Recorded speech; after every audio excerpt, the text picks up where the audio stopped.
I guess all of you know that I'm Peter Breggin. I'm a psychiatrist in Bethesda, Maryland. I have a private practice, and I teach at Johns Hopkins University in the counseling department, not the psychiatry department. I'm very critical of psychiatry, including at the university I teach at. And I'm the director of the International Center for the Study of Psychiatry and Psychology, which is a network of professionals who support each other in doing what we think is right. And I'll be talking about what we think is right, what I think is right. I've written, as the PA system was saying, a number of books. I think they're up to 14 or so now. But the best known ones are Toxic Psychiatry, Talking Back to Prozac, and now Talking Back to Ritalin.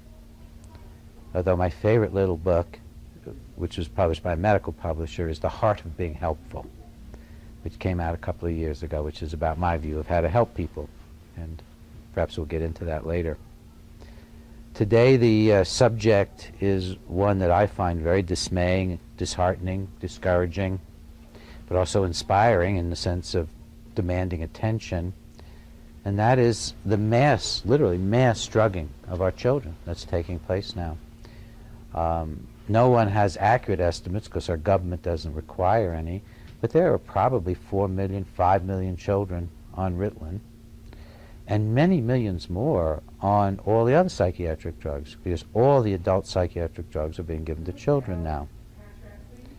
And it's not uncommon at all to hear about schools where 10, 20, 30% of the children are on drugs.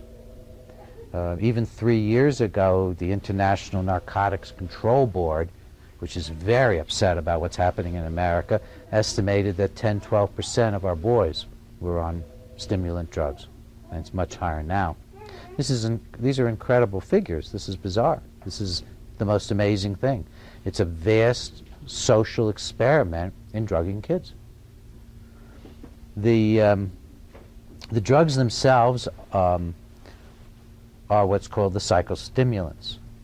They include Ritalin, which is biochemically methylphenidate, and then the amphetamines. The main amphetamine is dexedrine, dextroamphetamine, and that appears as dexedrine, but also it appears as Adderall, which is a particular mixture of amphetamine, and also methamphetamine, which many of you would send chills through your spine to think that your child was using methamphetamine, and methamphetamine, which is sold given to children under the names of Dizoxin and Gradumet. So we are literally pouring into our children drugs that for generations have been viewed as dangerous street drugs, the stimulants. Another drug is Pemelin or Silert. That is now more studies showing that it can kill some children through liver disease, and it's not even thought to be very effective, and probably it's going to be dropping out of use, more and more out of use, and it's not an amphetamine. All these drugs, except for Pemelin, but methamphetamine, amphetamine, and Ritalin, all are Schedule II drugs with the DEA, the Drug Enforcement Administration. This is an international treaty. All the civilized nations, all pretty much the nations of the world, belong to this, and they all rate Ritalin in the same category with amphetamine, methamphetamine, cocaine, morphine, Demerol, the highest addictive schedule of a drug that can be used at all in medicine. And Ritalin has in fact been a drug of abuse on and off in different parts of the world for decades. The first use of stimulants to control children that's been documented was in the 30s. This is not a new idea at all. It's just an idea that the drug companies and psychiatry have finally sold to the public. In 1937, a doctor gave Benzedrine, one of the first of these drugs, and they're all basically the same clinically, to a bunch of children in a mental hospital, and the kids were quieter. And he wrote this up and published it. He talked about how they were tired, lethargic, slowed down, and made a very honest description, but he thought it was positive because these kids were a problem. The Ritalin was approved in 1955 by the FDA, and subsequently, when other forms of it, the long-acting, which is around now, SR, were approved, they simply based the approval basically on the original studies. So I asked the FDA for the original studies under the Freedom of Information Act, and it was so long ago they'd lost them. They literally couldn't produce the approval studies for Ritalin. The drug has gone through cycles of being extremely criticized. In the early 1970s, there was an estimate of 200,000 or 300,000 children at the most, somewhere between 1 and 300,000 children on Ritalin, and that was sufficiently outrageous to some people that Congress held hearings that were critical of giving that many children a drug to control their behavior. And it perhaps slowed things down for a little bit, but my profession has always been impervious to criticism from society at large. Psychiatry has been impervious from the beginning. Many of you, for example, probably think that electroshock went out with cuckoo's nest. We do more electroshock now than we ever have. We are shocking mostly elderly women now. Many of you may think that lobotomy was given up voluntarily by the profession. In fact, it still goes on, and the only reason we don't have a huge amount of lobotomy is that I took several years out of my life in the 70s. That's how I got into reform work. I got so outraged at lobotomy coming back, and they were doing lobotomies on hyperactive children, and I was just outraged. And I conducted an international campaign. That's how my center got formed.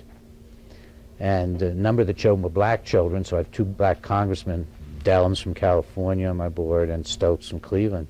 We've grown old together. They're retiring. I'm not.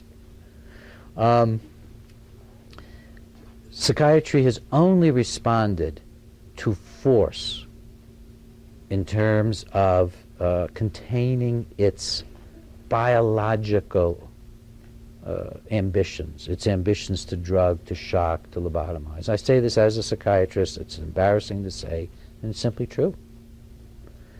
The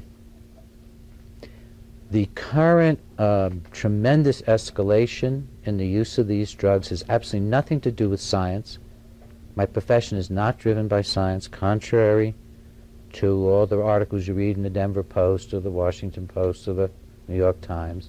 The profession is driven by politics, and it has now been taken over by the biological wing. It's sort of like 2 competing parties. On the one hand, there's a psychological party, and then there's the biological party. Well, the biological party was in trouble in the early 70s. And this is a story I tell, by the way, in Toxic Psychiatry, real heavy documentation on the politics of this. And the profession consciously decided in the early 70s that to survive, to compete with the psychology wing, and in particular to compete with female social workers and psychologists who weren't even psychiatrists, to whom all the women patients were beginning to flock in the 70s. See, in the 70s, women got much more empowered in mental health, and yet particularly social work, clinical psychology, also family therapy. And psychiatrists were getting no business anymore.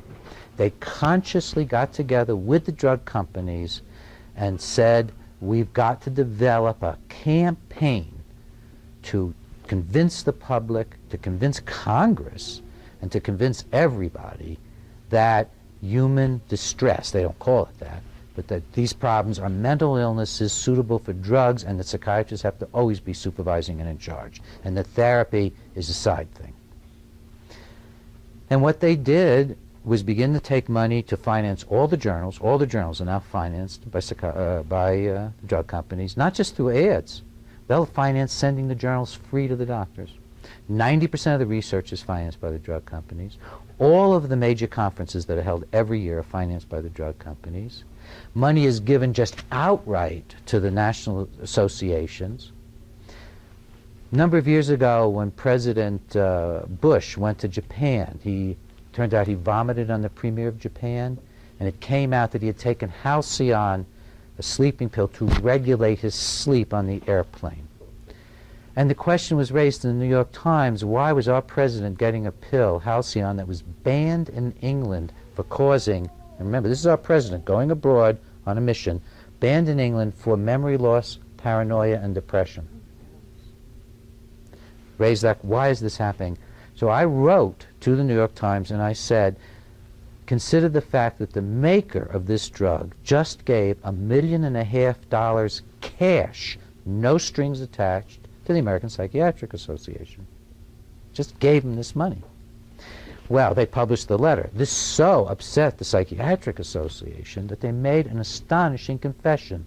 They said something in a letter that when I've said it to the press, they've said I'm a conspiracy theorist. They wrote in the letter, Breggin is really off base. We have a partnership with the drug companies. An ethical, responsible partnership, openly in print. And that's the situation we're now in. The drug companies are partners with organized psychiatry, with its leadership. By the time your local pediatrician, psychiatrist, or neurologist hears a thing about a drug, it has been so filtered through that partnership that he or she hasn't the faintest idea what the drugs really do. It's totally filtered and controlled. And at every level, it's controlled, at every single level. It used to be that the FDA was a watchdog of sufficient strength that every year the drug companies fought against funding it. They didn't want it established. The AMA fought against it, didn't want it established. Now, the drug companies and the health providers take out ads to support, encouraging Congress to give more money to the FDA. That tells you that the watchdog is now a corporate pet. The growling days are over. In addition, a number of other factors have been coming into play that particularly come to bear on children. In the 60s, some of you are as old as I am, remember all the books that came out about reforming education, how our schools weren't meeting the needs of our children. There were national conferences, government-sponsored commissions, all of them concluding that the schools were not meeting the kids' needs. What came of school reform? Nothing. When the huge inflation hit in the 70s, when the economy got tight, it all went down the drain. Our schools got bigger, our teachers got dumber, the curriculums got more boring. And some of you may have noticed in the past year there have been multiple exposés about how our children don't read and they don't do math. Now, do we have an epidemic of reading disorders and math disorders? It's ridiculous. It's not what's going on. Another important thing that happened, of course, was that the family began to shift and change. In particular, men began to abandon their families in droves in every class and every race. So the more and more we have women trying to raise boys on their own, which is an extremely stressful and difficult situation. If I wanted to torture somebody, I'd make them a 25-year-old woman trying to raise a 5-year-old boy without a father around and saying, knock it off, kid. I remember when my son Ben, who's an incredibly independent boy, he used to take advantage of his mother so much, and I said to him finally, I said, Ben, you have to listen to your mother the way you listen to me. And he said, but your voice is so much darker. And this is the truth. This is, I don't know whether it's biological or strictly cultural, but clearly men were built more to intimidate than women, are built that way. It's probably part of our function. But for whatever reason, it is extremely difficult, and especially in a society where little boys are taught from an early age to disrespect little girls and women alike. So you take these little boys who have not been taught to respect, and particularly not to respect anybody that's a girl or a woman, and then you don't even have a father raising them. Even if he's in the house, he's nowadays in my hometown of Bethesda, where all the men are there, or a lot of the men, not all, a lot of the men are there, but they're all busy working, making a lot of money, being lawyers, being whatever, doctors. So you have the family coming apart, the traditional family. You have the schools making no progress at all. Meanwhile, the children are becoming less and less respectful of authority in general. They get to see more and more videos and television where nobody respects anybody, and where boys punch out girls all the time, men punch out women, and on and on. And you get them accustomed to high-tech entertainment. You get them accustomed to television, you get them accustomed to computers. And then you sit them in a 19th century classroom with 25, 30 children. And you wonder what the matter is. Why are they fidgeting? Why are they looking out the window? And you take away their breaks and you cut down on their lunch hours, you cut down on extracurricular, and you've got a dreadful situation. Now, this all comes together also with this incredibly successful campaign that has convinced adults that when they're unhappy, they have a biochemical imbalance. I don't want to get into this in great detail. I've written another book talking back to Prozac. Those of you who are familiar with my work know that you'll find more scientific references in one of my popular books than any 10 medical books combined. Quite literally. Quite literally. And maybe not. Maybe you could find one medical book that would have a half or a quarter. Maybe. Unlikely. At any rate, we're in a situation now in which probably the most successful marketing campaign in American history, maybe next to selling the car to the American public, is that they've been sold pills. These are products. They've been sold pills. And they've been sold them on the grounds that they need them. Just like you need a dishwasher, you need this, you need that. But how do you make somebody think they need pills? You have to tell them there's something the matter with them. So we have an ad campaign that says you have a biochemical imbalance. What's the substance? There is none. There is none. Not just a little bit. There's none. There's no evidence that human unhappiness is caused by biochemical imbalances. If it were true, then there's only two ways to look. There's two ways to look at how we got to be the way we are. It's either creationism or evolution. Now, if you look at it from a creation viewpoint, it means that God has the worst quality control assembly line on the face of the earth, that 30% of our children or more have defective brains. And if you look at it from the viewpoint of evolution, you have to say, well, we either evolved to need Prozac or we evolved in such bad shape that we need all kinds of drugs. And none of this is true. None of it's true. I mean, what is true, of course, is that we live in worlds that are incredibly stressful and incredibly difficult and incredibly more demanding on our spiritual and psychological resources in the face of the values that we live within getting weaker and more confused. And this lends to our searching for an answer. And so the answer appears in full-color ads over and over again in the magazines. Prozac, depression, biochemical imbalance. And every editor in the New York Times begins to think it's real. And then he takes enough Prozac, or she takes enough Prozac, she doesn't care whether it's real. Quite literally. And this is the situation we're now in this country. We use 90% of the world's Ritalin. The International Narcotics Control Board considers that America has an epidemic of Ritalin abuse perpetrated by prescribing physicians. And it's not just the kids who are getting the Ritalin who are part of the disaster. This disaster spreads in a number of ways. For one thing, when there's so much Ritalin being put out, it's getting diverted all the time into illegal sources. Parents are getting addicted to it. More high school seniors, according to the DEA, are experimenting with Ritalin than are taking it from their doctors, because it just spreads when there's so much around. We have occasional deaths, like we have occasional cocaine deaths, because Ritalin will stop the heart if you snort it, and occasionally if you just swallow it. I know of cases of kids who have died from arrhythmias just like from cocaine. But there's other lessons that whether or not you're taking the drug, you get being in a classroom with maybe every other friend of yours is taking the drug. You learn about what happens when you step out of line, or you look bored, or you fidget, or you don't smile at the teacher just right, day in and day out. You learn that you're labeled and drugged. This has a powerful effect, not just on the children who are being subjected to the idea that they have broken brains, which is a lie, but also to the kids who are watching it. And you know, you remember the World War II movies and how everybody's always smoking in them? That was not an accident. That was real because the drug companies knew enough, the tobacco companies knew enough that if they could addict the young soldiers, they had them for life. So what's happening now that we're putting all these children on drugs? Why are the drug companies marketing so feverishly to children now? Because it's not just the children's market. It's a lifetime patient.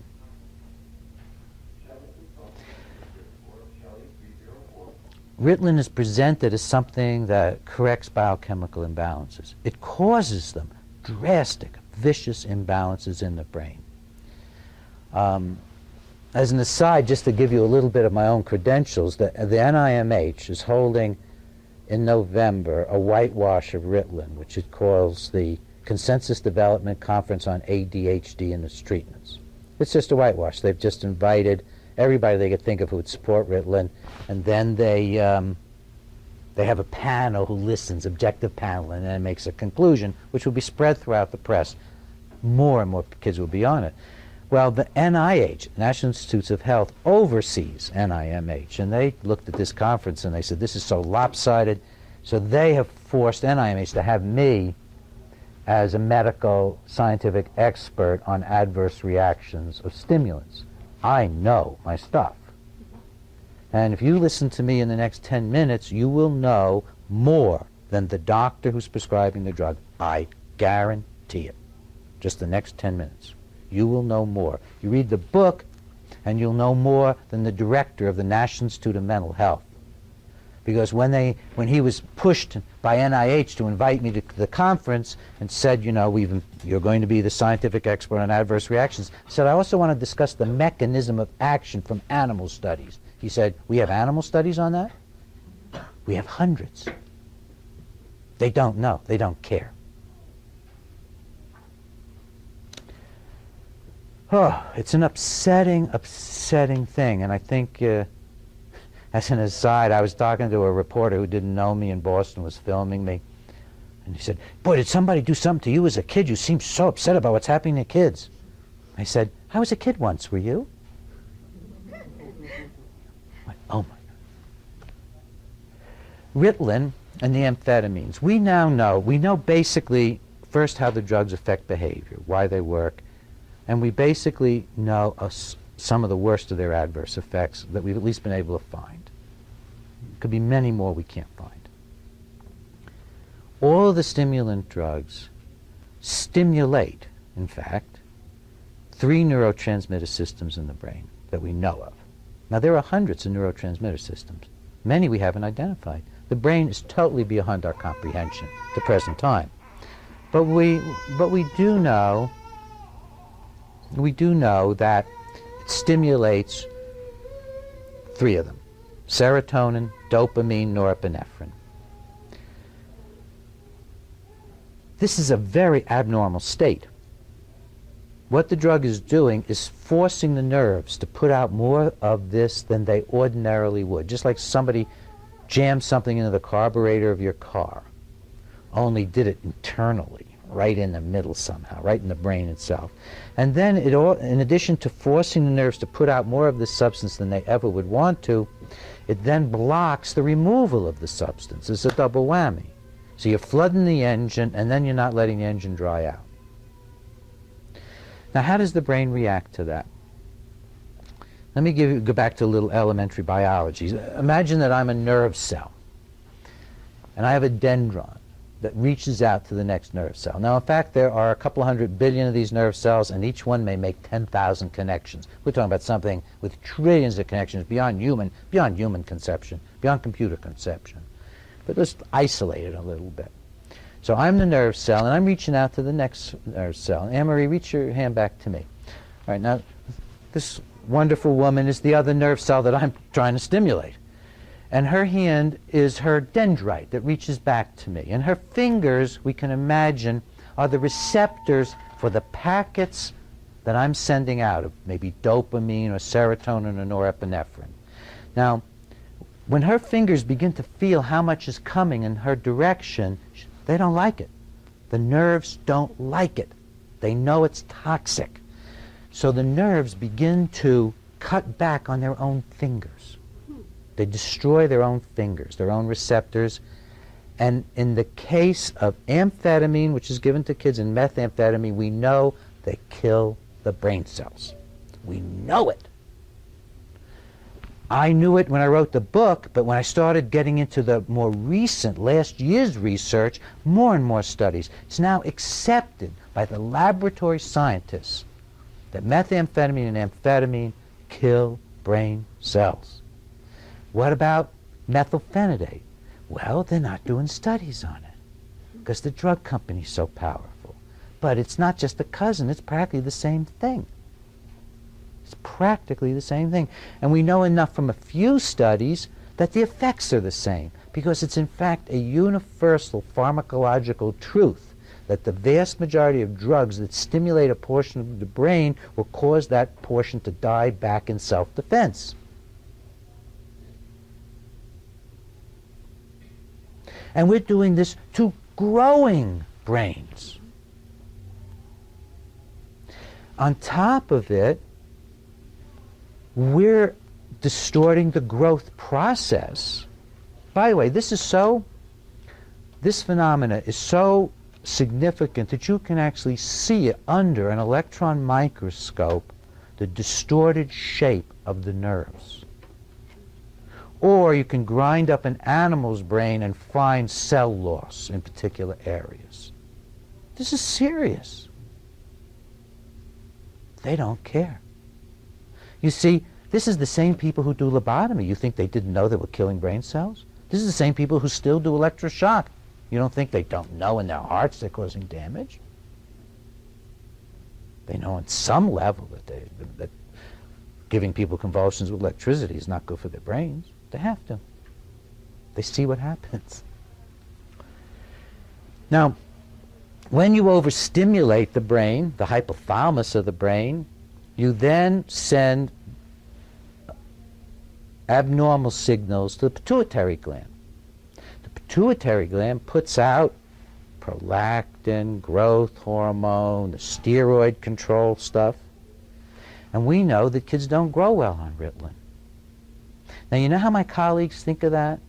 They think, oh, a little shorter and a little skinnier.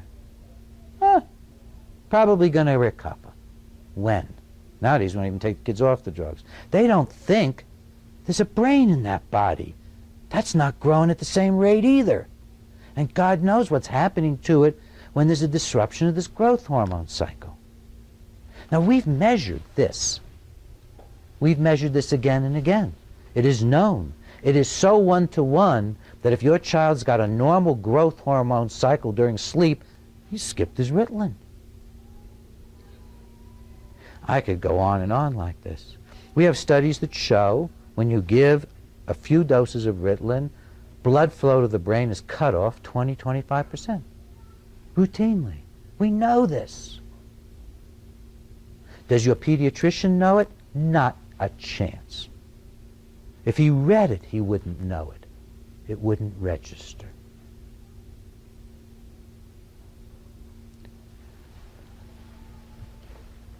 Moving on to how the drug works. Anything that damages brain function tends to make people more docile. Do you know that for all the kids that we're giving Ritalin so they'll sit still in school, there's probably 2 other kids smoking dope to try to do the same thing, to make it through the day, or drinking to make it through the day? Almost any toxic agent lets people get through the day.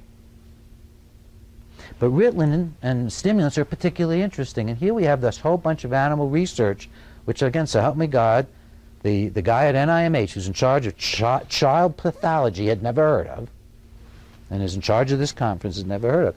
And the studies on animals show universally what the drugs do to all children and animals. It has nothing to do with whether you have a disorder. That would be like saying when you saw a drunk on the street, why, he must be susceptible to alcohol. It's nonsense. Drugs affect everybody the same way, basically, accounting for normal human variation, which is, of course, fairly wide, but they basically affect you the same way, whether you are hyperactive, underactive, mean, nice, nasty, whatever. Drugs affect your brain, the machine, in a certain way. It doesn't matter whether you have ADHD or not. And, of course, and this they do know, the experts. They're not going to tell you this, but this they know. This is in all the textbooks. So we can see what happens to a rat, and we can know what effect these drugs have on behavior. First, let's think about what a rat's like. Some people own pet rats. Ever owned a pet rat? They're really sweet. They're very active. They're very inquisitive. They're very friendly. They socialize. They explore. In fact, all creatures, all of God's creatures of any complexity are full of trouble. They're always looking, smelling, trying to get out, not wanting to be caged in. And if they are youngins, they're all driving their parents crazy. And we all watch the Discovery Channel enough to know that mama bears just have to whack their little ones and push them aside once in a while. They never hurt them, but they got to do, I don't mean whack them, but they all got to try to control the rambunctiousness of play. This is about all young. And we used to think it was about children. There's no society, pre-industrial society, there's no so-called primitive society that ever assumed that its children should get up in the morning, move to the center of camp, and sit there all day long while one boring tribesperson taught them about the woods, the birds, and the trees. They let the kids loose and had them taught by a lot of people. This is unheard of to expect this of children. So what happens? Now that I've told you what rats are like, that they're like puppies. What happens if you give a puppy Ritalin? It has two effects. First, it stops all spontaneous behavior. It knocks out exploration, novelty seeking, no matter how you define it. And the animal people have all kinds of ways of defining it. It knocks out spontaneous behavior. But then it does something very curious, perhaps by its effect on the dopamine nerves, and there's a huge nerve center in the brain that to some extent has an effect on compulsive activity. By overstimulating that center, it makes the animals compulsive. And the language is interesting. They call it stereotypical behavior. Instead of exploring, they just look at their paws or chew the bars. They don't even pace around the cage anymore. Instead, they stay in one corner and move back and forth. The behavior becomes what they literally will call in the animal literature meaningless, robotic, over-focused, obsessive-compulsive. It makes a good caged animal. We are making good caged children. Absolutely no question about it, at the risk of their brains. And I've only begun to touch on the adverse effects of these drugs. They often make kids worse because they have such a negative impact on the brain that after the first dose, research is showing, by the evening, the child's brain's rebelling. After the very first dose. And the original research was done on normals. Don't let anybody kid you that there's a difference between how this drug affects normals and other kids. If they tell you that, they're either lying or really ignorant. Nobody thinks that anymore. It's a PR thing. Oh, it just affects ADHD kids. It's a PR thing. So that by the evening, the odds are your child may be worse because the brain's rebounding. So what's the doctor going to do? Well, after a few months, you'll have him on Klonopin or some sedative at night. Or maybe another dose of Ritalin. Then the kid won't sleep. Interestingly enough, there aren't 5 studies in the 10,000 in the literature that ask children how they feel. What does that tell you? The studies that do indicate first that the children lie to the doctors. Of course they do. They tell them what the doctors want to hear. And second, that even though they're lying to the doctors, you can still tell that they basically are made uncomfortable by it. This is not a nice experience, unless you want to become a speed freak. Up your dose and keep yourself going. By the way, all this was known not just from animal studies, but from studies of Ritalin addiction, which now those studies are 30 years old. What happens to people who become addicted to Ritalin, amphetamine, and methamphetamine is they begin to do compulsive, stupid behavior endlessly. For example, they wash a car all day. One of the studies I'll be citing at my NIH conference found that more than half the kids became compulsive when you really look at what's happening to them in an ordinary clinical trial. And the kids would do things like finally rake the leaves. Hey! Well, the kid's out there raking the leaves for 5 hours. Then he's sitting on the ground catching the leaves. It develops self-defeating, meaningless behavior. Now, it's a continuum. If it's just a little self-defeating, a little docile, a little robotic, that's called good school behavior. When it gets extreme, they call it an adverse drug reaction. But it's all adverse drug reaction. The whole thing from start to finish. The drug is not improving the brain. It's one giant adverse drug reaction. But because it makes children docile, compliant, flattens spontaneous behavior, and makes them willing to do rote, compulsive behaviors, we consider it an improvement. Now, I'm not blaming parents. There isn't a parent in the world, unless they've heard me, who has heard this. And by the way, you know, the Ritalin book, I document all of this, and I've got even more, because I put a research assistant on research in the last 2 years now, and we've got a ton more of animal research now, confirming the brain damage and confirming the behavioral stuff.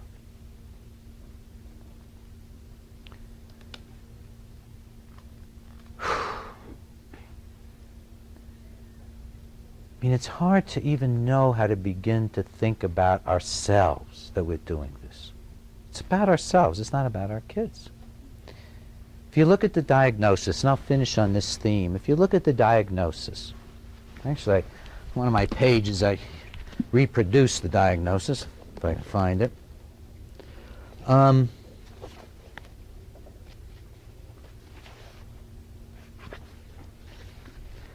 to help me find it? See? Here we are. 121 or 216? 143. Let me read to you from the diagnostic manual. Because what you're going to see is that this diagnosis, I'm going to do it without my glasses so my nose will be in the book for a minute, but what you'll see from this is that this has actually been developed over several decades as a list of things that teachers find annoying. Now, if you think, you're going to think I'm joking, you're going to think I exaggerate. Now I'll read you the list. There are 3 different lists. One is for inattention, one is for hyperactivity, and one is for impulsivity. Those are the 3 basic breakdowns. And they go in order of what's called power. The first symptom listed is the one that's considered the most proven diagnostic symptom. Under inattention, I'll go in the order. Inattention. This is number 1. This is the power. This is the disease. Often fails to give close attention to details or makes careless mistakes in schoolwork, work, or other activities. That's the disease. That's his number 1 criteria under inattention. Number 2 is often has difficulty sustaining attention in tasks or play activities. These are the things the kids do when they're bored, when they're frustrated, when they're not getting the right attention. The attention deficit is in us. Those are the first 2. The third one is often does not seem to listen to when spoken to directly. I know it. I've raised 4 children. I know what's going on when they stop listening to me. I mean, I got some idea, and it ain't something wrong in their biochemicals. The second one is the hyperactivity, impulsivity, and its hyperactivity. Listen to this. This is the powerful one, the number 1. Often fidgets with hands or feet or squirms in seat. Why would a child do that? I mean, if we didn't believe this nonsense about a biochemical disorder, why would a child squirm in their seat?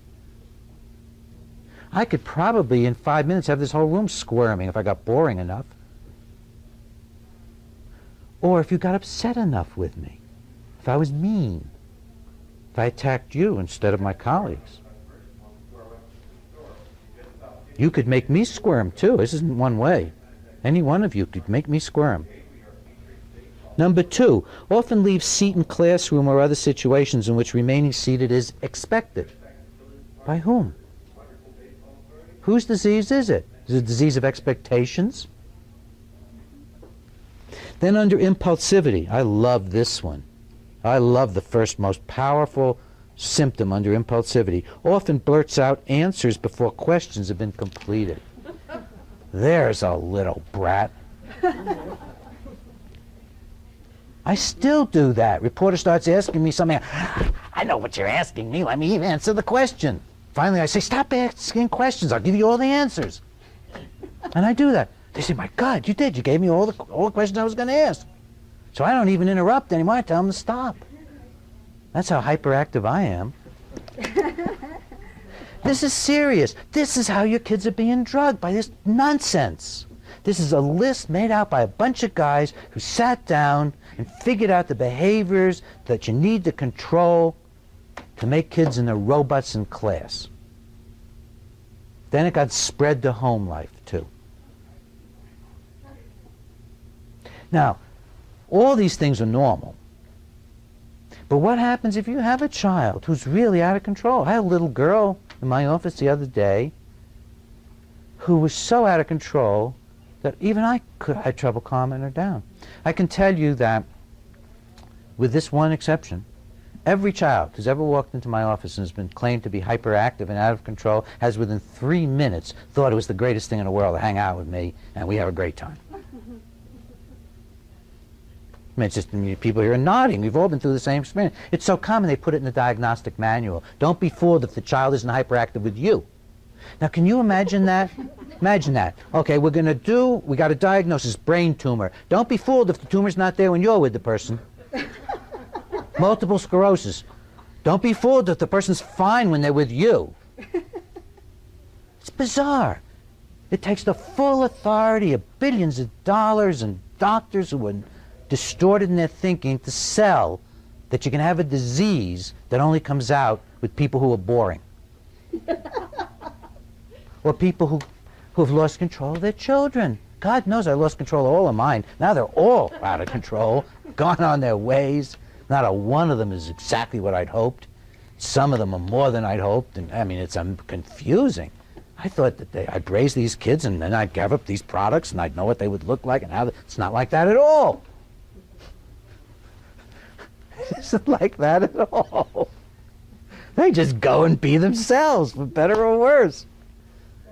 And this is about not letting that happen. This diagnosis is about stopping that process, killing play, literally. This drug kills play, kills initiative, kills spunk. Most drugs do that. Many of you in this audience, or certainly many people, have seen their kids slowly get hooked on drugs. What happens? They lose the sparkle. It's the first thing that goes.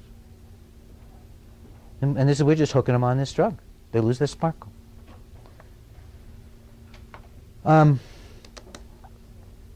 What do we do? What do you do if the teacher says your child has ADHD? Well, you have to do three different things. First, you need to yourself say, does my kid have a problem? Is my kid a problem? If your child is not a problem at all, going out to dinner with you, going to the movies with you, hanging out with you, playing games with you, watching videos, except as kids are problems, which is every day, sometime every day, a few times every day. But I mean, it's just not always a horrible problem. If that's not the case, then there's nothing wrong with your child, even if the school thinks so, because it's the same kid. Same kid. Problems in the school. Is the school. Now, if your child is out of control at home, then it's your problem. You have to learn how to discipline and love and help this particular child. Now, you may say, as I wanted to say with every one of my children, but I did better with the other one, so it must be your fault. But that's not true. Every kid's different. I mean, can you imagine being a mother trying to raise somebody like me, with Diane? Poor parents. Some kids are easy. Some kids aren't easy. Some kids are just so marvelous that any parent would have trouble raising them. Some kids are so beaten down that any parent could raise them with ease. They've been so injured along the way somehow, maybe not even by you, the parent. So many things injure our kids. You could have a kid that was crazy, and you could be a wonderful parent, because the coach could be molesting him, the minister could be molesting him, the bus driver could be molesting him, the neighborhood child could be molesting him. We live in a society in which children are very unsafe. So you could have a kid in trouble, and you could be a good parent. But it's your job as the parent to figure it out. We are responsible. One of the most horrible things this fake diagnosis has done is that his disempowered teachers and disempowered parents made us think that our kids are unreachable. Do you know every time you call your kid ADHD and give him a drug, you've said he is biologically incorrigible and unreachable by normal human means? That's what you have said. You have said that. The doctor has said that. The doctor has said, on the basis of a report from a teacher, maybe second or third hand through you, that your child is unteachable by ordinary means. It's bizarre. Who says? What kind of means? My daughter, Alicia, who is my adopted daughter, she's my wife's daughter, and she asked me to adopt her when she was about 14. She entered her senior year of this wonderful high school we have, Bethesda Chevy Chase High School. Chevy Chase High School. It's supposed to be a really great school, you know. She came back in tears, first day of her senior year, and she said, "Do you know that this is the opposite of everything we're supposed to believe? Do you know the teachers don't respect the students don't respect the teachers, all the children, all the kids are compulsive." She said, they're either compulsive about sex or studies or sports or drugs. There's no feeling, there's no relating, there's no caring. And I said something to her I never thought I would say in my whole life. I said, "Would you rather not go to school?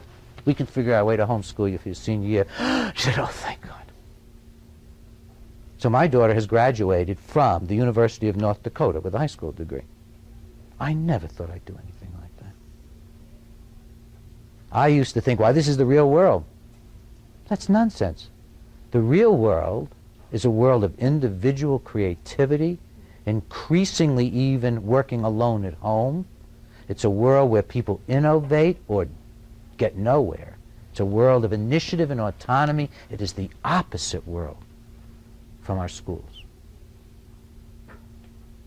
It's literally the opposite. We're increasingly going to see that the Bill Gateses of the world, who are really changing this world, were not people who went very far in school. It's incompatible with what the modern world requires in the way of genuine creativity. It's not incompatible, I guess, with, you know, being forced into some real low-level wage earning where you have to stand on an assembly line, I guess.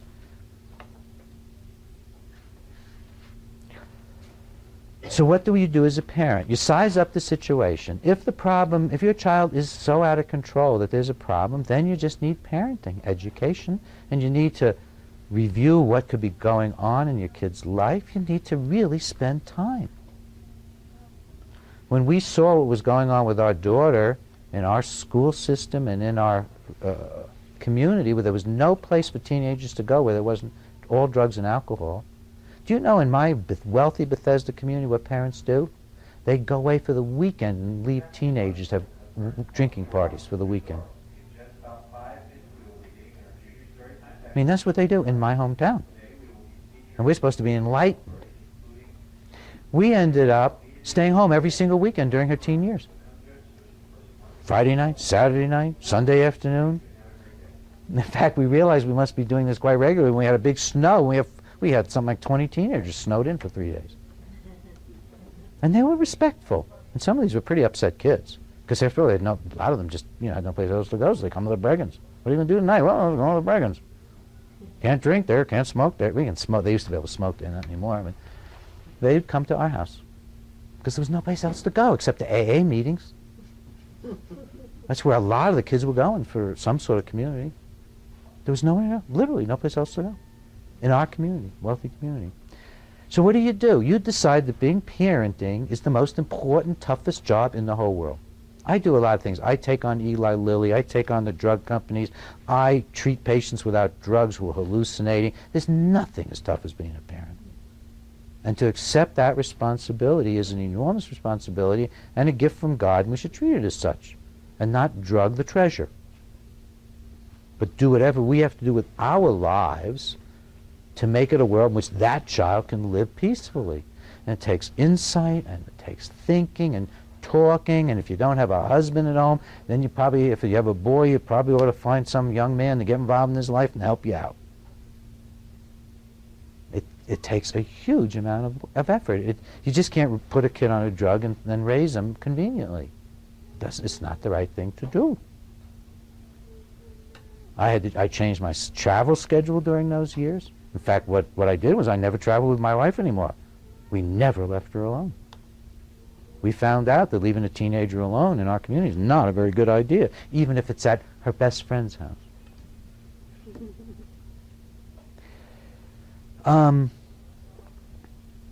My son Ben probably wouldn't mind my saying. They wanted to call Ben something, or ADHD. I think it was ADHD in school, public school he was going to. Well, we happened to be in an odd situation where we could go to one of two districts. So we went over to the next district, and it had a male teacher in the same grade. We went in and we said, this is what our kid Ben's doing in the other school. He said, sounds like a boy to me. And we brought Ben in the new school. He never had a problem of that kind. Kids all have problems. I have problems. Who doesn't have problems? But he never again had anybody wanting to diagnose him. He's the boy who said, you know, Dad, your voice is darker. He needed a guy at that age. That was all. But instead of figuring out what the needs of our children are, we're drugging them. And the needs of a child labeled ADHD could be anything, because it's not a disease. It literally could be the child is superior intelligence and bored, the child doesn't have the capabilities for the grade and is frustrated. It could be either extreme. It could be that the child has a tremendous amount of energy and should never in his entire life ever have to sit bored in a room of 30. It makes me crazy to sit in a room unless it's exciting with other people. I mean, if I'm not leading it, it better be exciting. 'Cause, I mean, I can't stand it. And I just start looking, you know. I don't know what to do with myself, sitting in a group with nothing interesting happening. I hated school. I was great at it. I didn't enjoy it till I got to college. It could be anything. Rarely is it going to be a disease, but if it is, your psychiatrist and pediatrician will miss it because they're just doing a checklist. They're not even examining him. They're going to miss if he's got a brain tumor. They're going to miss if he's hypothyroid or got a head injury. And they're certainly going to miss it if the gym teacher's sexually abusing him. And so are you, because you got a checklist. That checklist is just a way of giving up being a parent or a teacher and drugging the kid who's showing a need for our attention. I mean, why would a kid be jumping up to interrupt, the #1 sign of impulsivity, unless he needed attention? Wanted to show you he was there. I mean, why would a kid not pay attention to what you were saying? Unless he couldn't bear it for some reason. Or whatever. I'm being simple-minded about it. It could be so many things, but it's not a disease. And it has much more to do with us than with the children. That's the key. It's about us. It would be like when I'm teaching at Hopkins, if, 10% of my class got fidgety, so I diagnosed them. Instead of standing up and getting their attention. And let me tell you, teachers don't know any more than psychiatrists now. By the way, never, I'm making a blanket statement, unless you have some real reason to think I'm wrong about a particular doctor, never take a child to a physician for anything that has to do with the child's mental life or behavior. Physicians don't know anything about that. Being a pediatrician or a psychiatrist doesn't mean you love kids. Have you ever met a psychiatrist? Have you ever dated one? Ever tried to love one? It's not easy. We're a very injured group because we commit such terrible things on people. We diagnose them and drug them and shock them, and we all do it or you don't get through your training. They'll fire you if you don't do shock treatment. These are not the people who are going to help you with your children. You're much better off looking for maybe a psychologist or a counselor, family therapist, a minister, a neighbor, a friend, somebody who's raised 5 kids and you think their kids are doing well. Spend a little time with them. There's no reason to think your pediatrician is anything but an axe murderer. There's no reason. How do you know your pediatrician is one of the world's worst abusers? There's no reason. The medical license conveys nothing in the way of a loving knowledge of humanity on a person. To bring a child to a pediatrician to find out if he should have Ritalin, it would be like, taking royalty to Robespierre to see if they should have their heads come off. Is that too abstract? A little bit. But that's what it's like. We're in charge. We have to figure out what our kids need. We have to do it. And we shouldn't be disempowered by people like me, by medical doctors in this process. And it may be that a child will need a private school, but then you got to pick that carefully, or homeschooling, or a combination. But don't let them pour toxins into your child's brain during the growth years. you're going to be fighting your child doing it to themselves when they're 17. Why haven't started when they're 5? Same drugs. They are the same drugs. I know I've been very forceful today. I've been very forceful, haven't I? It's just the way it is sometimes. I think, all morning I spoke to a Christian group of biblical therapists. And I spoke with them last night, and they're wonderful. I'm Jewish. I mean, it was really interesting. When they introduced me, they didn't even tell everybody I was Jewish. And so I did. But they were wonderful and loving. And I've been in this incredible space with these people. It was been very beautiful talking to them about treasuring God's children and not drugging them, not medicating them, and they loved it. Very, very positive. But I think I then got tired, and I don't know all of you, so I'm giving you the hard line. But it's the truth. I talked a long time. Gosh. I'll let you ask me anything you want. What kind of treatments are you giving kids? Or you just prescribing counseling and stuff like that? Is that what you're doing? Well, no, what I'm doing is trying to get parents and teachers to think about what the kids need. Oh. I mean, it's really a different process. So that so if a parent calls me and says, I want you to diagnose my child, I say, listen, we're the adults, come on in. Well, they diagnosed him in NIMH, autism, and they diagnosed him at GW, pervasive developmental disorder, and I said, yeah, I know you've been that route already. Why don't you come in, we'll talk about it. We're the adults. Oh no, this child turns our family on its head. And then I know that it's probably hopeless. They've decided the child is at fault. They've reversed reality. And the doctors have encouraged them. So, but then if the parent comes to me, I try to work with the whole family. I say, hey, I give you a guarantee. It's the only guarantee I give. If you have a pre-teen child and you improve your behavior, theirs will improve. A guarantee.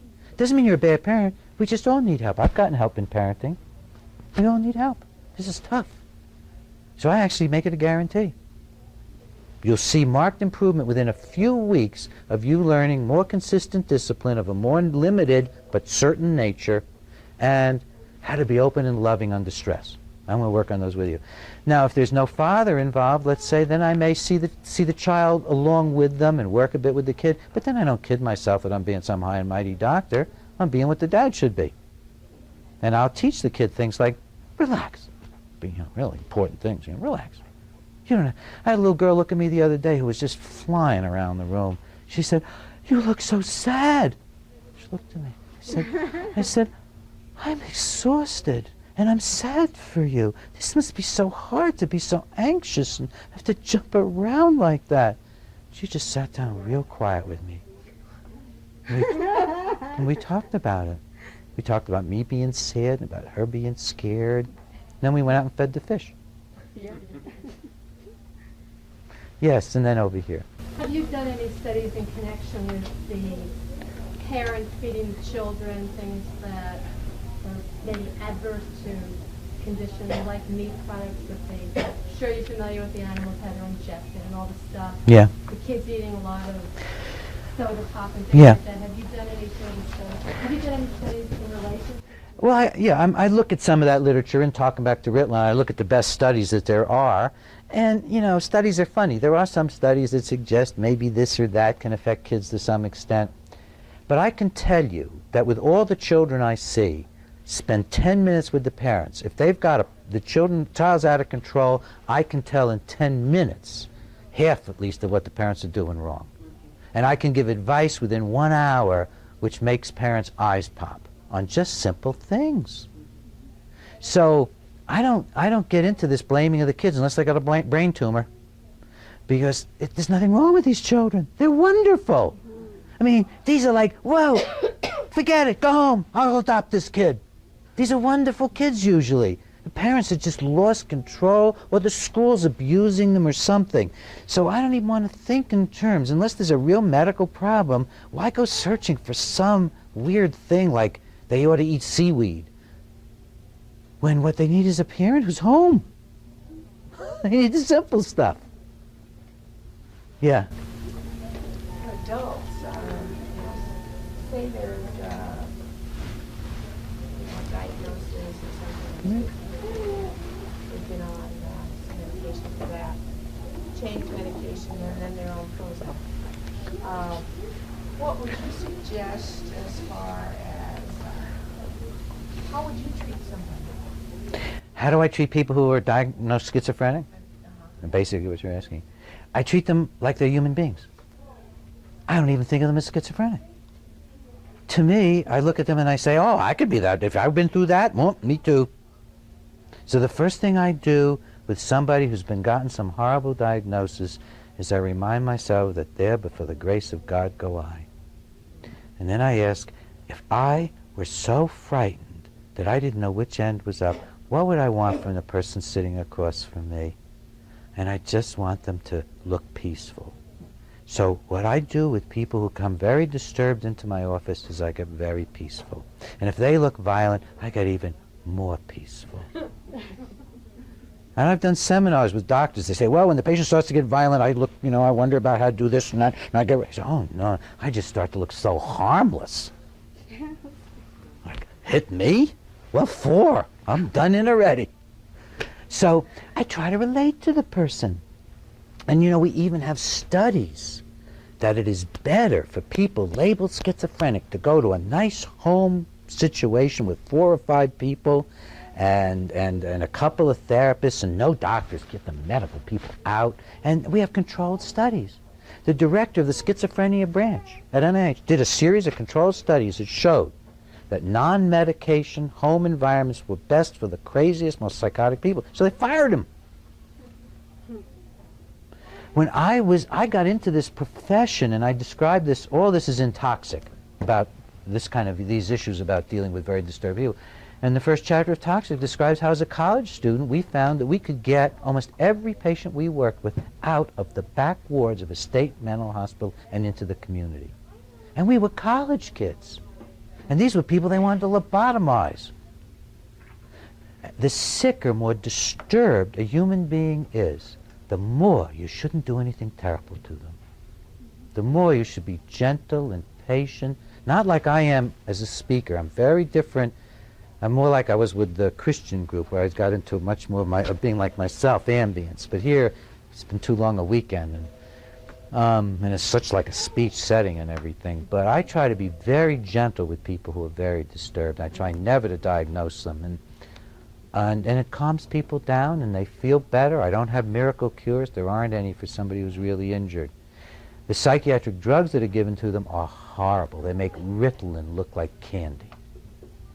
They do such damage, you can see it in twitches and spasms and on PET scans. Terrible drugs.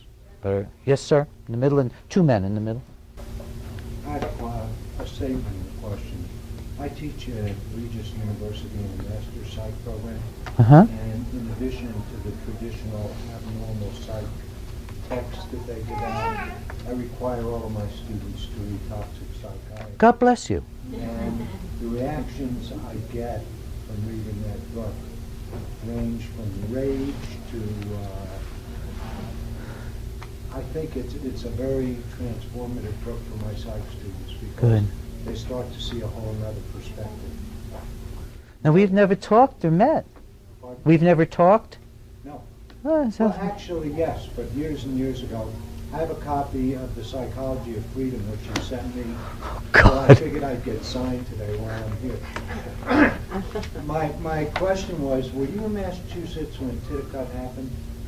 Around that time, Titicut Follies was a movie that was made at the time about just the horrendous conditions there. I think it kind of overlaps with my time. It was a documentary, actually, Yeah. about it changed Massachusetts mental health system.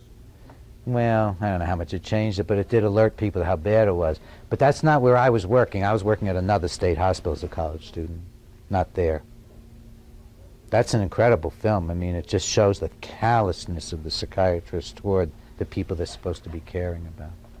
Yeah. Well, let's chat a little bit afterwards. It's always such a pleasure to meet a colleague who doesn't want to throw my books at me. There are a bunch of us, by the way. We have a center now. We must have 175 or 80 members who are health professionals who believe in the kind of thing I'm saying tonight. Yeah, and we have a website which introduces you to, which is just my name, Breggin.com. My wife made this beautiful website, Breggin.com. Sir? Gentleman here in the blue shirt? Didn't you have a question? Yeah, yeah. No, I just moved over. You just got out of the way. Yeah. All right. I hear what you're saying, and it kind of, it's a little frightening to see what's happening. So It's terrifying. the question is there any hope, and what can be done to stop this? Well, hope is an interesting question. I don't know if there's any hope in the immediate future. All I know is that we should do everything in our power to protect our kids. And are we going to succeed? I don't know. Right now we're aligned against, literally billions of dollars. There's this group called CHAD, that's his parents' group that basically sells Ritalin for the drug company. And we're aligned against these huge powers. But the funny thing is that if a few people stand up with the truth, very often the walls do come tumbling down. I mean, with just a handful of us stopped lobotomy from coming back. Now, lobotomy didn't have $1 billion of industry behind it, didn't have the full power of NIMH behind it, and so on, and the U.S. Department of Education, and on and on. But it had plenty of powers behind it. I think if enough people speak out. Now, one of the things you'll discover is that it must be true, because the minute you speak out, you're going to have more enemies than you ever imagined existed on the face of the earth, because evil can't tolerate a voice on the other side. So you'll immediately feel like you're important if you speak out. And you'll immediately find that there are really wonderful people in this world. One of the things about being in my position is not only do I get attacked and attacked and attacked, but all these wonderful people are always coming up to me.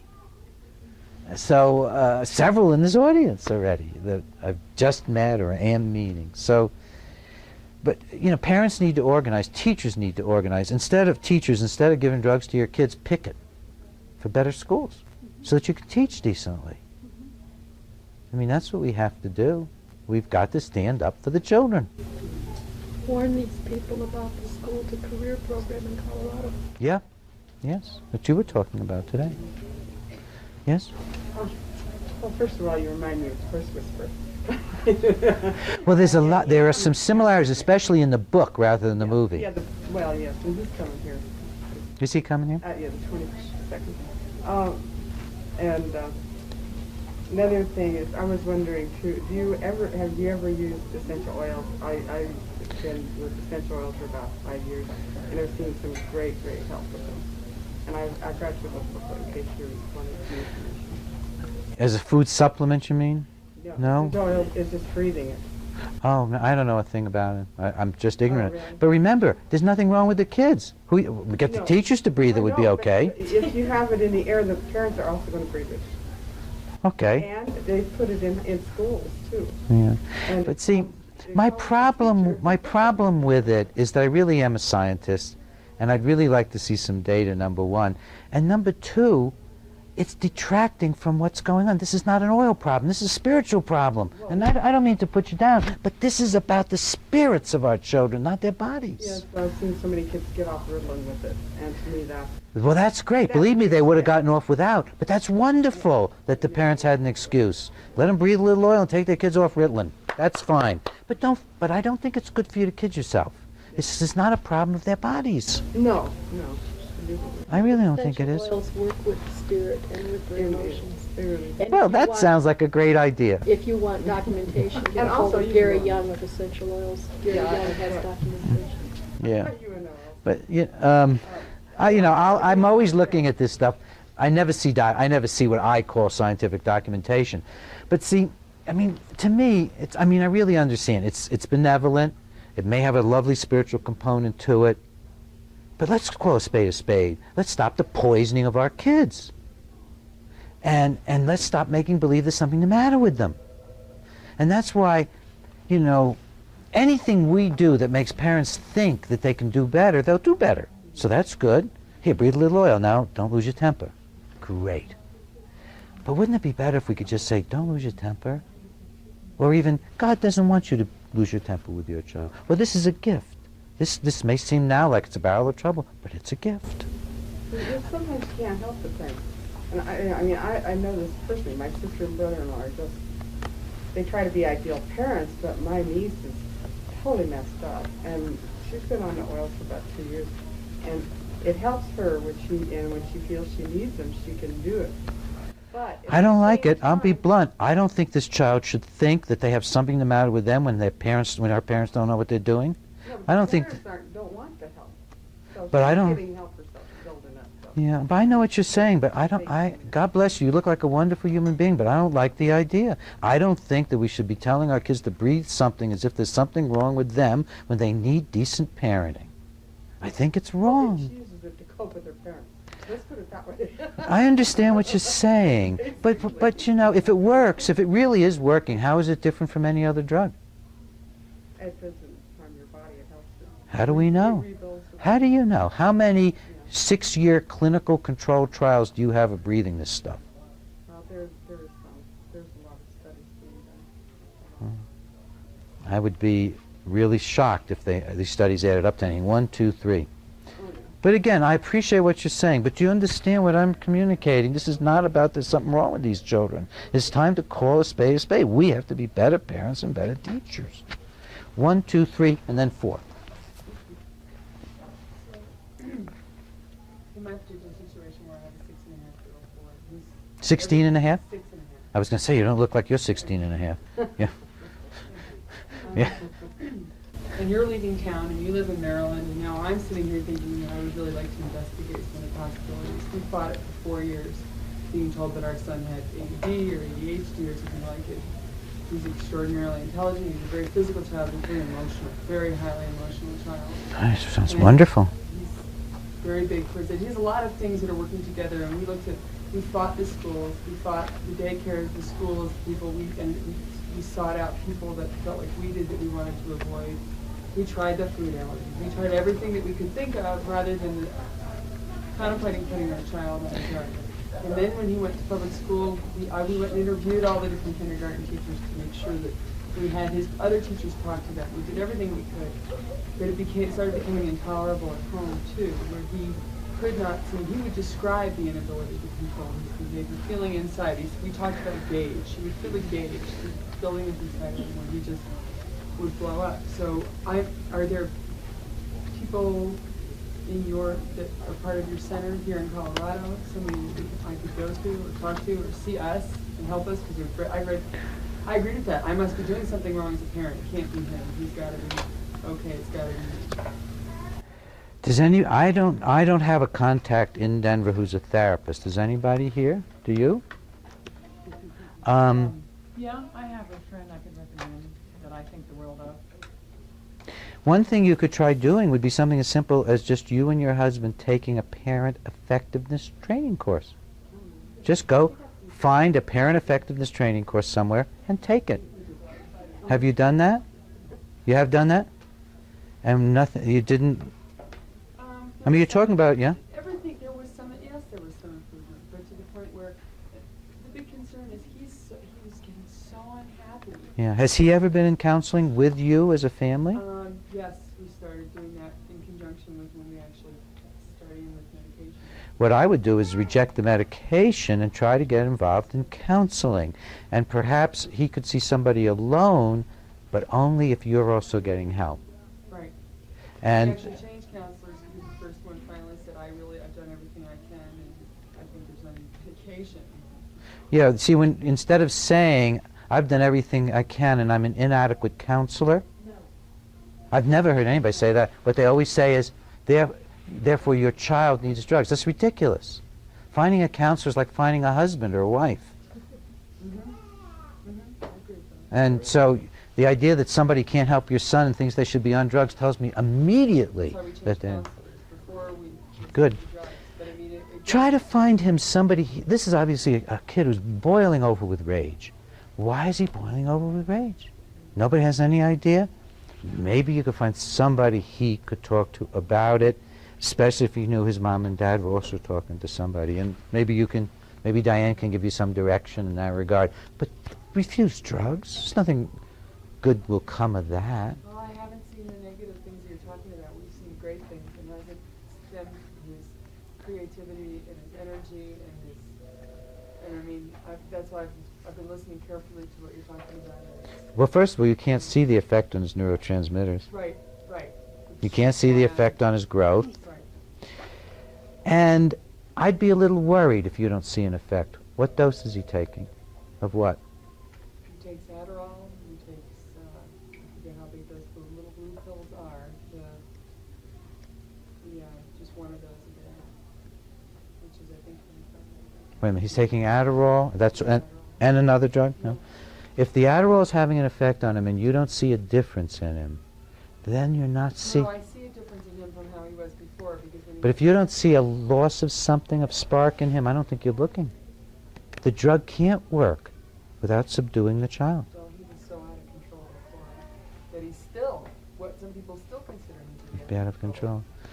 Clearly, this is a boy that needs some help. He needs to learn about his feelings and about how to control them. His mom and dad need to learn how to deal with them. I mean, this is what it's about. And if you give him a drug, he has a lifelong message now. He's already got the message, so that's got to be undone, that he's mentally ill and needs a drug. No, we didn't call it that. But you don't have to call it that. What do you think? He's not, we know he's smart. Doesn't matter what you call it. It makes no difference what you call it. We tried to tell him it's because he was special and You're right. good and bad. Yeah, he'll believe that in a million years. You know, why fool ourselves? Get honest. See, that shows me a little bit of not being honest. You didn't say, son, we're going to call you a crazy person because we don't know what else to do. That would have been honest. But we don't want to do that. So, I mean, it's just that he's a person. He knows what you're doing. He knows what's happening, that he's being labeled, he's being blamed, that he's got a demon inside him or something wrong. And instead it's got to be owned by the whole family. Because his son, we still haven't solved this problem as a family. What are we going to do? We still don't know what you're so mad about, and we still don't know how to be the right parents. Let's keep working on this one. And it's not like my kids has been all smooth. It's not like, oh boy, he must have had it easy to talk like that. No, not at all. Not at all. But I understand it must be scary having such an angry 16-year-old. I, along the way, had one very angry 16-year-old. 6-year-old. Oh, 6! He's only 6. 6! I take it all back. It's a crime. Do not give him drugs. You, a 6-year-old who's enraged, and you want, no. You really need to work on parenting. He shouldn't even see a therapist. You need to find out what the matter is. He's 6. I thought you said 16. So big. I had this big image. I'm sorry. Wonderful. Who got a scholarship for football. Oh, a 6-year-old. And the way you were talking about him, it sounded like 16. Yeah, get some help. Learn how to... It's probably got a lot to do with your husband. Where is he? He here? Where is he? How? No. And he didn't come. I'll bet you that's 90% of the problem. I'm yelling at the wrong person. Is there anything you can do to get him more involved? Is he somebody who could be more involved that would be healthy? That's part of the reason we're separated, is because he wasn't there enough. And I said, I'm doing it alone anyway. I might as well really do it alone. And see him, it's because you really want to see him and be with him. It's not. Oh, it makes me want to cry. I'm sorry. I got off on the wrong track with you. I mean, the real issue here is you know, it's just, as I said in the beginning, and when I saw you nod, I should have been more alert. You know, to raise a little boy as a single woman is really a task. Maybe you could get some other man involved in his life. Think about it. Church, scouts. He needs a man to say, knock it off. You can control yourself. Now let's go out and play some ball. He needs some simple dad stuff. Is what I would think.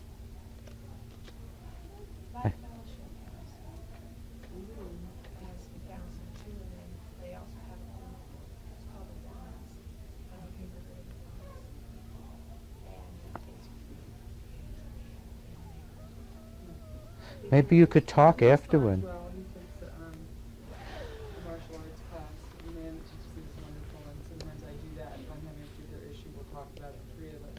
But that's only, you know, how much time. Right. Just needs to be But somebody that- yeah, you need to do that as much as you can. What is? Maybe you get a big brother involved, Dad will get jealous, get more involved. Oh, you know, I'm sorry that I'm just not as, I think I'm sort of worn out today, and I'm sorry I'm not as alert and sensitive as I might be, but no, you're in a tough situation with a big, strong, rambunctious 6-year-old with no dad around. And maybe, I don't know, if you could get more direct with him or get him into a counseling situation with you to talk about this, that his son is really suffering from not having him. Right on the line. Are we going to drug your son instead of you being more involved with him? Is that what we're going to do? You know, be honest. It's funny how I heard 16 and a half. I partly was getting your vibes about how out of control this thing is. And I mean, a 6-year-old is easy to control by a dad. I disagree with you. About what? I think that men are great, but women can be firm and Good. I'm the firm disciplinarian, Yeah. and I always was. That is the fun guy, and that's part of the reason I just had to give up on trying to do it together, because of this consistency. And what you said about being loving under times of stress, that I couldn't agree with you more. That the Yeah. response from him in those situations is so much better when I don't lose my cool, and I was losing my Right. cool in the previous living. I certainly agree with you that women can be firm and women can be strong, and that in many cases women are by far and away better parents than men. But in our culture, for a woman to raise a strong, energetic child with an absent father is extraordinarily difficult. And most of the situations I see, I'm not saying some, most, are DADD, Dad Attention Deficit Disorder, when the boys are out of control. And so this is so familiar to me. And I've raised 4 kids, and I know that they looked at me differently than their mom in terms of whether they better get under control. And it's partly cultural. It may even be some division of labor that's built into us, that I don't know about. We're built differently. Obviously men are more physically powerful, but and have different voices. But I don't know the answer to why, but I see it again and again. And I know that a father just getting on a phone and saying, "Knock it off, son," has a tremendous impact on a child. And we're getting lots of nods. I mean, this is a common experience. This is not to downgrade what women can do, but I mean, it's very hard for single women to raise a child. Because see, I mean, for one thing, what's happening is this little boy is feeling abandoned by the figure that he is supposed to grow up and be like. So he's got all the turmoil, and how is she going to correct that? How is she going to say, "You're really a worthwhile, wonderful kid, even though your dad won't give you the time of day"? I mean, that's really hard. With my adopted daughter, where I'm try to be a very involved father, I mean, I can't even make up for the abandonment that she's had by her father. You can imagine what kind of dad he was if she wanted me to adopt her. But I haven't been able to make up for that loss of her original father not loving her. I think half of what she hoped for was when she announced, "Well, would you like Dr. Breggin to adopt me?" She probably wanted him to say, "Oh my God, am I that bad? I'm coming, honey." He said basically, "Well, you know, that's a good boy. Then they can never ask for child support," I think is what went through his head. Not that we ever did. But really, if you can edit that out of the film, can you do that? Because I don't want anything about her dad on the film. You got to work with him somehow. Get him involved and reach out to some other groups that'll move in, because there are limits to your being able to make up for it by yourself. I think. It's a tough situation, but don't drug your kid. Do anything else. Yeah? Did I get to all the people that I said I was going to get? No, I didn't. The lady in the back. Yes? What happened to teaching, what happened to the ethic in our society that, first of all, you're responsible for your children's behavior. Right. And secondly, Exactly. how do you teach parents to get back to looking at their children as individuals? Exactly. I Yeah. have 3 boys, and each one of them was different. So different. It's shocking, isn't And it? you just had to change your Yeah. parenting to accommodate that particular individual. Yeah. And they turned out okay. I mean, they had problems. Right. They turned out okay. Yeah, each of our children makes such a different demand on us, and this is right. And this whole drug and diagnosis thing, this empowers us as parents and being responsible, and it also makes, you know, our kids look like there's something wrong with them. I mean, I'm doing my best. What are you going to do? Well, do you know? So all we can do is our best, you know, and we may not succeed. Yes.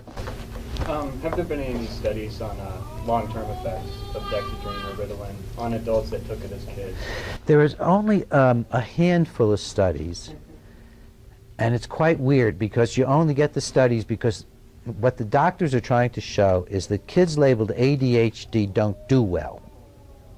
So we have like 3 or 4 studies that show that kids labeled ADHD at age 6 or 7 have increased drug addiction. One study shows, another doesn't show that. They have more of this or more of that. And then you look at the study, and they've all been getting Ritalin and amphetamine.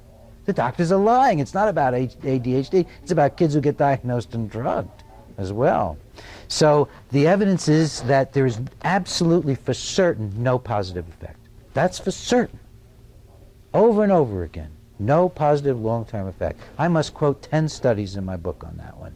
As for the negative effects, well, we know growth is being impaired, but we don't have any systematic studies. You're talking about the medically effects, though? Huh? Medical effects.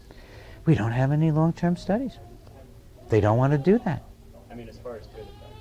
Oh, what do you mean medically? I'm sorry. What When kind? you say there are no good effects. Oh, there's no improved academic performance, there's no improved behavior, there's no improved self-esteem, nothing measurable that the child originally had is improved 10 years later. Broad study, not individual. I mean, I have to disagree with my own experience with Dexedrine. Well, it's not about an individual experience, it's about the studies. What you want to say what your experience is? Well, I mean, I'm under the impression that it pretty much, as far as graduating from high school, college, getting a good career, that saved my life. Because I wasn't diagnosed until I was 15. That was about 10 years ago. And no one at my school had heard about it. My mom was battling with the counselors, the teachers. And Dexedrine, I saw an immediate effect. My GPA jumped up 2 whole points, went from 1.0 to 3.0. And when you're diagnosed that late, I think it had a lot of effects where I just didn't think I was as smart as the other kids. And my parents did try to, I don't buy the whole family thing. I have a brother that's going to be attending MIT this year, and same family, same rating. And so I don't think I was lacking in any parental, I mean, so what I'm trying to say is I think there are good effects of Dexedrine. I know I wouldn't have the career that I have. And I don't think you talked about where the kid loses his adventurous behavior, and I don't think I did.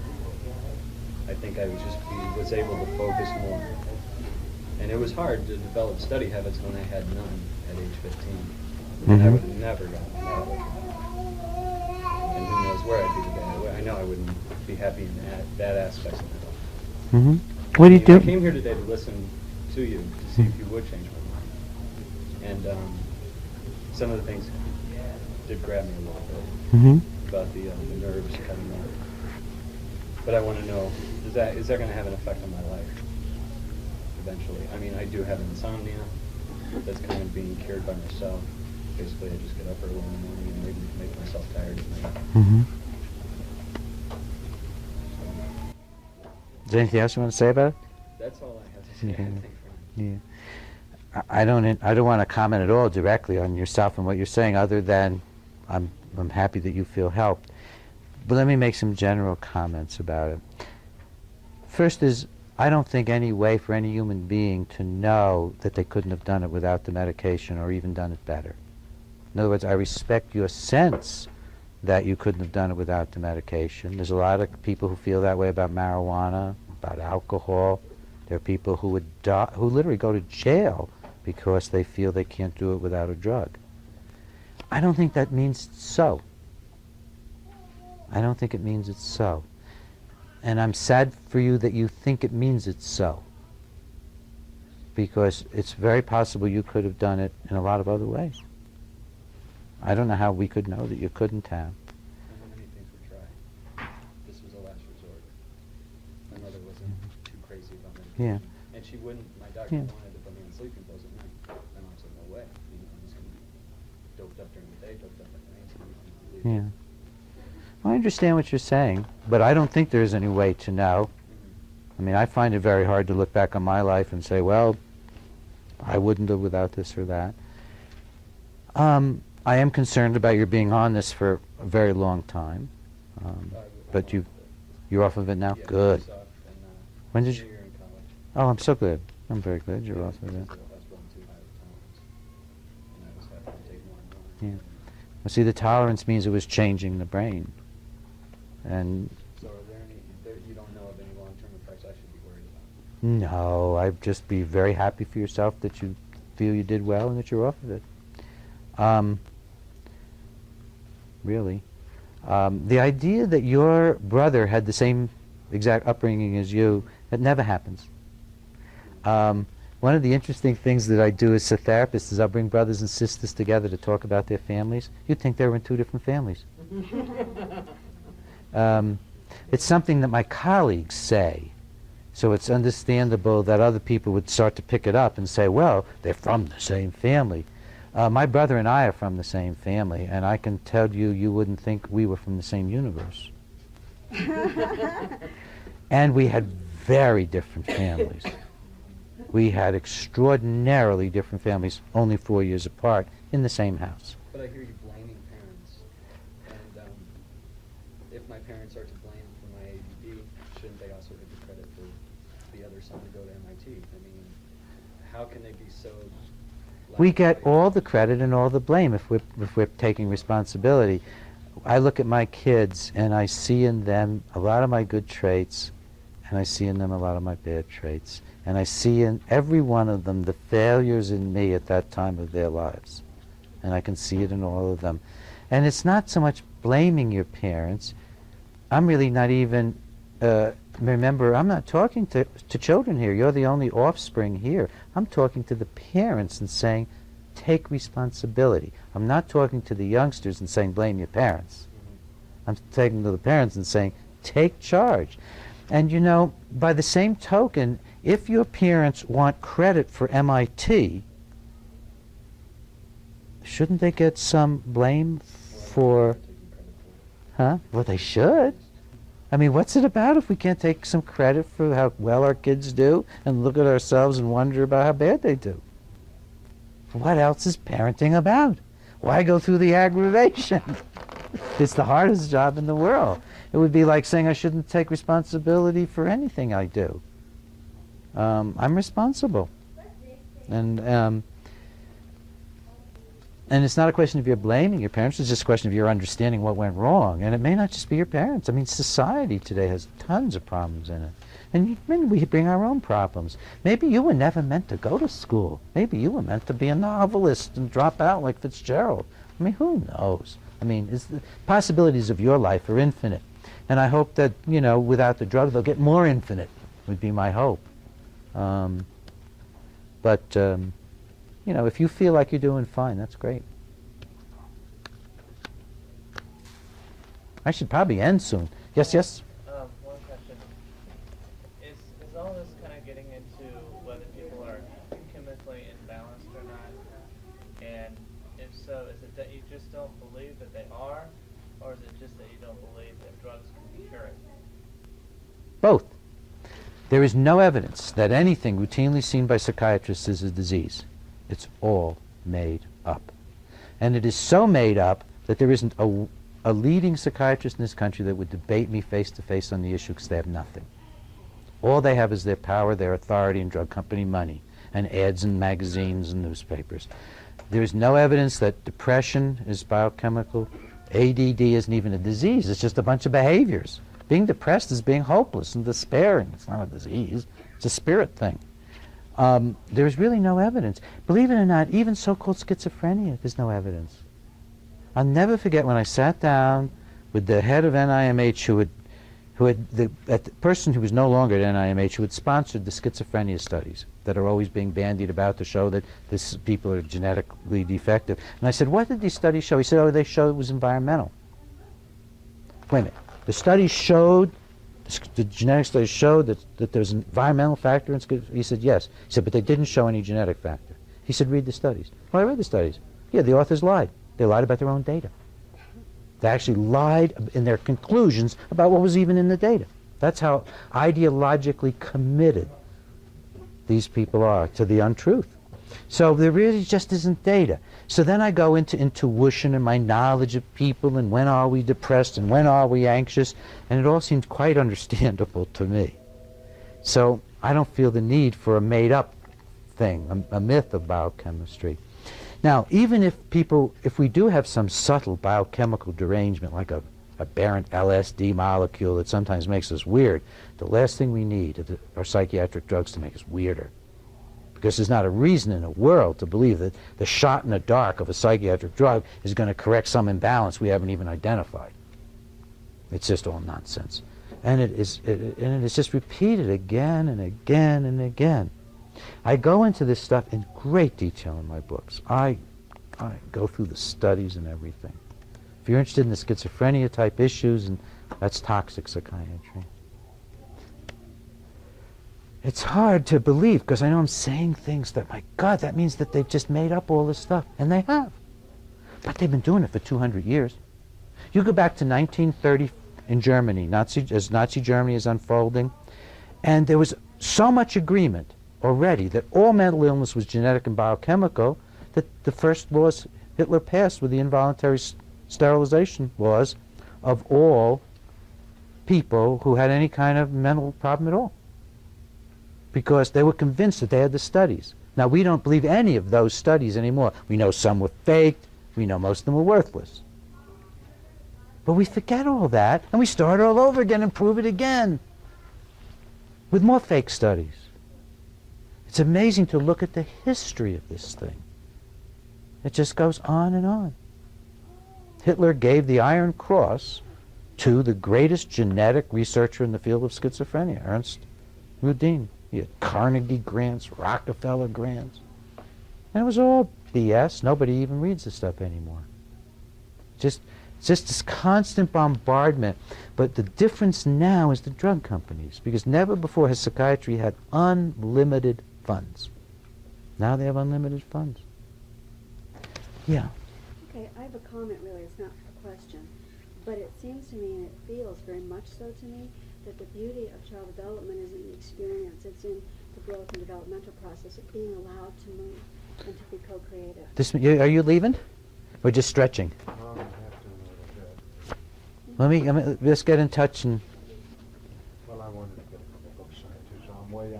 Okay, I'm going to finish up in a minute or two. I'm exhausting everybody. I'm exhausting myself. Yeah.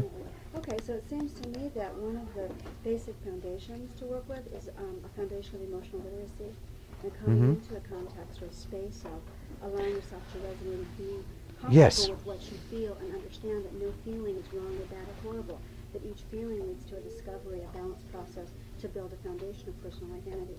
So that sounds to me like part of what you're saying in the education of drugging of the children. But to me that seems so phenomenal in the first place about that we would as a society even consider doing that, because we are very physically oriented, emotionally responsive beings, just naturally. So that's my comment. Well, what you said is very, very important. You said it fast because you didn't want to take up a lot of time. Definitely. But it was very, very important. I mean, what she is saying is that we base it, well, the way I would put it, just in my own words, is that, you know, life is about knowing our feelings. These feelings that get labeled depression or anxiety, whatever, they're us. They're our signals. There are statements of our bodies and our hearts about what's happening in our lives. And what we need to do is not suppress them with drugs for ourselves as adults, if we're going to take Prozac or something. What we need is to really respect those feelings and make them grow.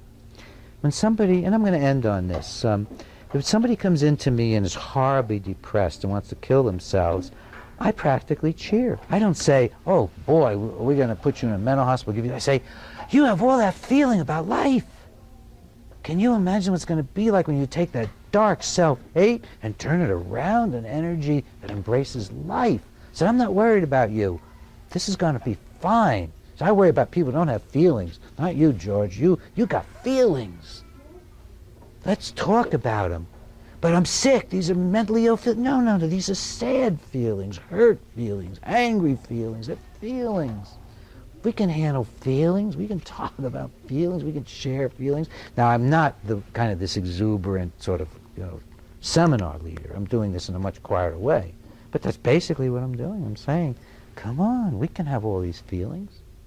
I'm not scared of your feelings. Want to kill yourself? Everybody who's ever been worth anything has wanted to kill themselves. You can't get through a decent adolescence without wanting to murder yourself, and probably somebody else.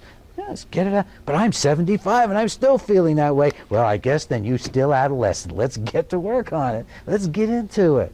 Let's find out who you are and what you want to do with your life. The feelings are not to be suppressed. They are to be not acted on, necessarily, unless they're loving and rational, but they're not to be suppressed. Nor are our children and all their feelings. Thank you for your patience.